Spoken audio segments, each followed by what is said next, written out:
So student अभी इस question में देखिए, इसमें ये कह रहा है कि using factor theorem so that x minus y, y minus z और z minus x are the factor of this polynomial. So करना है कि ये जो है इस पॉलिनोमियल का फैक्टर है, ये इस पॉलिनोमियल का फैक्टर है, ये इस पॉलिनोमियल का फैक्टर है। तो कैसे दिखाएंगे इसको? सबसे पहले जो हमें पॉलिनोमियल यहाँ दिया हुआ है उसको fx कंसीडर कर लेते हैं। तो let x into Y square minus Z square plus Y into Z square minus X square Z into X square minus Y square. सबसे पहले इसमें हम फर्स्ट दिखाते हैं। फर्स्ट हमें ये दिखाना है कि x माइनस वाई इसका क्या है? फैक्टर है। तो हम इसको जीरो बना लेंगे, इसको जीरो बना लेंगे, जीरो बनाएंगे, इसको इधर भेजेंगे तो क्या आ जाएगा? y आ जाएगा, x की वैल्यू y आ जाएगा। अब इसके अंदर हम वैल्यू रखेंगे, ठीक है ना? इसके अंदर वो वैल्यू रखते हैं तो f इक्वल टू एक्स है ना, x की जगह यहाँ पर आ जाएगा y। तो ये हो जाएगा x का x, सॉरी ये है ना x है ना, तो यहाँ आ जाएगा y। ये आपका सेम रह जाएगा, जहां जहां x है वहां वहां आप उसको पुट करेंगे। फिर यहाँ ये y का y, ये जेड स्क्वायर का जेड स्क्वायर, x यहाँ है तो x की वैल्यू y, तो यहाँ हो जाएगा वाई स्क्वायर प्लस जेड का जेड, x यहाँ भी है तो x की वैल्यू y, तो यहाँ आ जाएगा वाई स्क्वायर और यहाँ वाई स्क्वायर तो है। अब आप देखो यहाँ पर कि क्या होने वाला, ये हो जाएगा हमारा वाई क्यू और ये हमारा हो जाएगा वाई जेड स्क्वायर प्लस ये हो जाएगा वाई जेड स्क्वायर और ये हो जाएगा Y Q plus Z into zero. यहाँ प्लस से माइनस कैंसिल, प्लस से माइनस कैंसिल, जीरो आ गया, यानी कि रिमाइंडर जीरो आ गया ना। इसका मतलब ये हुआ, हेंस इसका मतलब ये हुआ कि x माइनस वाई इस पूरे को डिवाइड कर रहा है, यानी कि ये इसका फैक्टर है। x minus Y is its factor, ठीक है। तो उसी तरह से फिर y माइनस जेड को, फिर z माइनस एक्स को भी हम लोग निकालेंगे। तो देखिए आइए उसको अभी y माइनस जेड को देखते हैं। तो y माइनस जेड को देखते हैं तो y minus Z equal to zero, तो y equal to what? Z, ठीक है। y इक्वल टू कितना हो जाएगा आपका? जेड हो जाएगा। अब आप यहाँ जो है इसमें आप रखोगे, जहां जहां y है वहां वहां आप z रखोगे और इसको एक्सप्रेस कर लोगे y के फॉर्म में, क्योंकि y के फॉर्म में भी है ये, है ना। ये y के फॉर्म में एक्सप्रेस कर लेना। जब इसके लिए चेक करोगे y माइनस जेड के लिए तो y के फॉर्म में एक्सप्रेस कर देना या z के फॉर्म में एक्सप्रेस करना, किसी एक फॉर्म में एक्सप्रेस करना। तो y के फॉर्म में एक्सप्रेस कर लीजिए, ठीक है। तो अभी जहां जहां y है वहां वहां z रख दो, तो यहाँ हो जाएगा आपका z, यहाँ x इंटू वाई है तो z आ जाएगा। चलिए फिर यहाँ भी y है तो z आएगा, फिर यहाँ z है, यहाँ एक्स स्क्वायर है, यहाँ y है तो यहाँ z आएगा।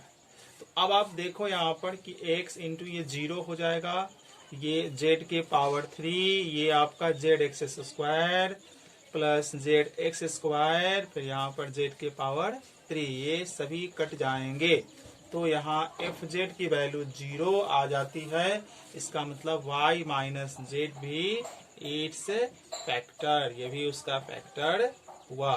अब उसी तरह से हम यहाँ पर थर्ड वाला को देखते हैं। थर्ड वाला को हम एक्सप्रेस कर देते हैं इसको एफ जेड के फॉर्म में। तीनों वेरिएबल हैं तो F X, F Y, F Z तीनों को वन बाई वन आप मानकर बनाएंगे। इस बार हमको चेक करना है कि जेड माइनस एक्स इसका वेरिएबल है, तो जेड माइनस एक्स को जीरो बनाएंगे, ये इधर आएगा तो ऐसे हो जाएगा, तो यहाँ आएगा एक्स, यहाँ जहां जहां आपका जेड है वहां वहां एक्स कर दीजिए, तो ये वाई स्क्वायर, ये जेड है तो आ जाएगा एक्स प्लस यहाँ वाई का वाई, जेड है तो एक्स स्क्वायर आएगा, फिर यहाँ जेड है तो एक्स आएगा। चलिए तो ये इनटू कर दीजिए, एक्स वाई स्क्वायर, यहाँ एक्स के पावर 3 वाई इंटू जीरो, ये x की पावर 3 इंटू कर दीजिए, एक्स वाई के स्क्वायर, ये कट गया, ये भी कट गया, तो F X equal to zero. इसका मतलब ये भी हो गया कि z माइनस एक्स भी इट्स अ फैक्टर। तो इस तरह का प्रॉब्लम ऐसे बनाइएगा स्टूडेंट। सो स्टूडेंट अभी हमें फैक्टर थ्योरम की हेल्प से फैक्टराइज करना है, और जैसा कि आप देख रहे हो पॉलिनोमियल नीचे दिया हुआ है, एक्स के पावर 3 माइनस 7x प्लस 6। तो फैक्टर थ्योरम की हेल्प लेकर फैक्टराइज कैसे करते हैं आइए समझते हैं। देखिए फैक्टर थ्योरम की हेल्प लेकर फैक्टराइज कैसे करेंगे, तो आप देखो कि इसका मैक्सिमम जो इसकी जो डिग्री है वो 3 है, इसका मतलब इसके 3 फैक्टर हो सकते हैं, ठीक है ना, इसके 3 फैक्टर हो सकते हैं। तो सबसे पहले आप क्या करिएगा कि इसमें कांस्टेंट टर्म देखिएगा, कांस्टेंट टर्म आपका 6 है, तो यहाँ लिखिएगा ऑल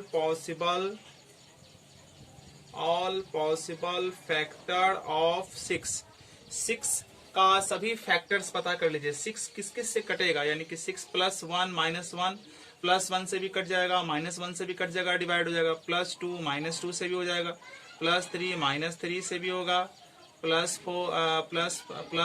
6 माइनस 6 से भी होगा। तो ये कॉमन सा हमने यहाँ पर 6 के फैक्टर निकाल लिए। प्लस 1 माइनस 1 से भी कटेगा, प्लस 2 माइनस 2 से भी कटेगा, और प्लस 3 माइनस 3 से भी कटेगा, और प्लस 6 माइनस 6 से भी कटेगा। अब इसमें से आपको खुद देखना है कि कौन सी वैल्यू लें कि ये हमारा इसको हम fx मान लेते हैं, fx ax के पावर 3 माइनस 7x प्लस 6। अब आपको खुद इसमें से सोचना है कि x के वैल्यू क्या लेंगे कि इसमें रखें तो हमारा 0 हो जाए।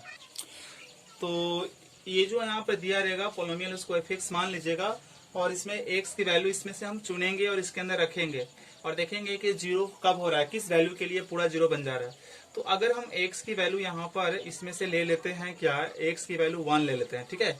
अगर x की वैल्यू 1 ले लेंगे तो यहाँ f1 है ना, प्लस 1 माइनस 1 होगा ना, तो हमने 1 ले लिया, तो 1 1 1 सब जगह आएगा, 1 के पावर 3 7 इंटू 1 प्लस 6, तो ये हो जाएगा f1 इक्वल टू 1 के पावर 1 1 आइए 7 प्लस 6, तो ये हो जाएगा f1 equal to 1 minus 7 plus, ये ऐड कीजिए इसको पूरे को, 0 आ जाएगा।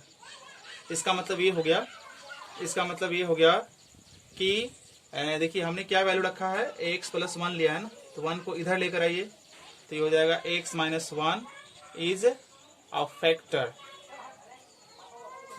ऑफ fx, ठीक है, एक हो गया।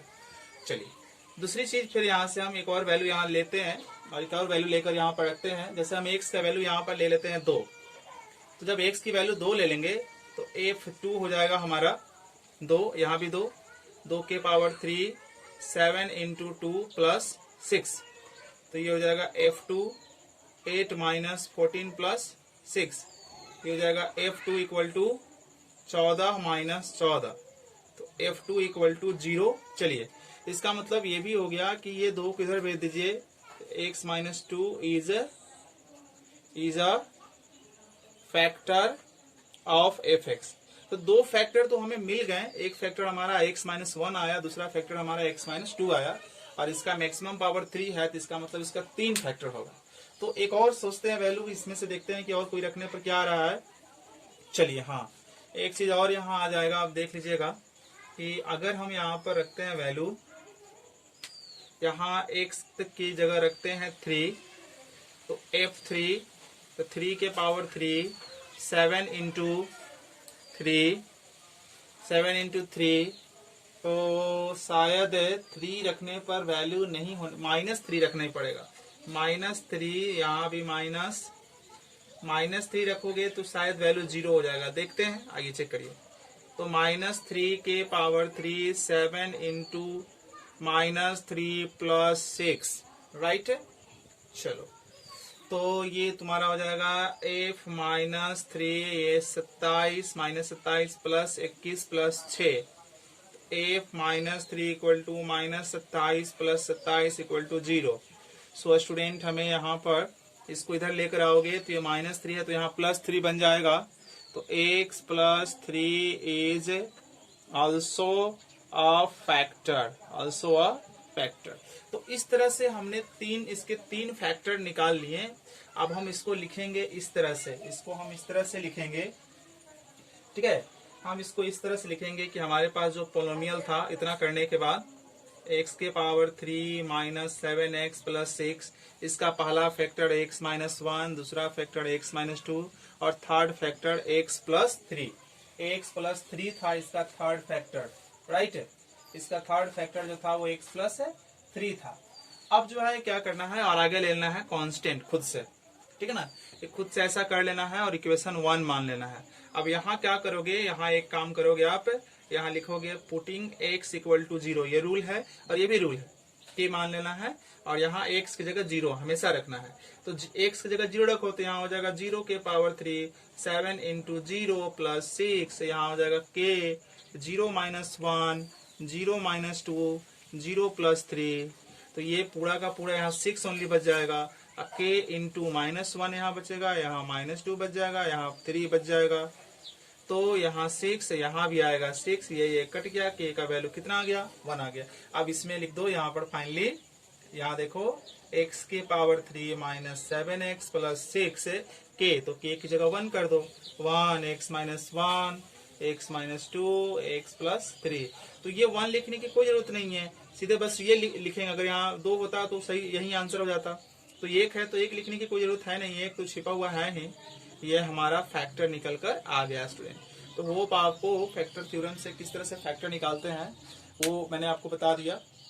अगले वीडियो में हम इससे रिलेटेड और भी क्वेश्चन करेंगे। सो थैंक यू इस वीडियो के लिए।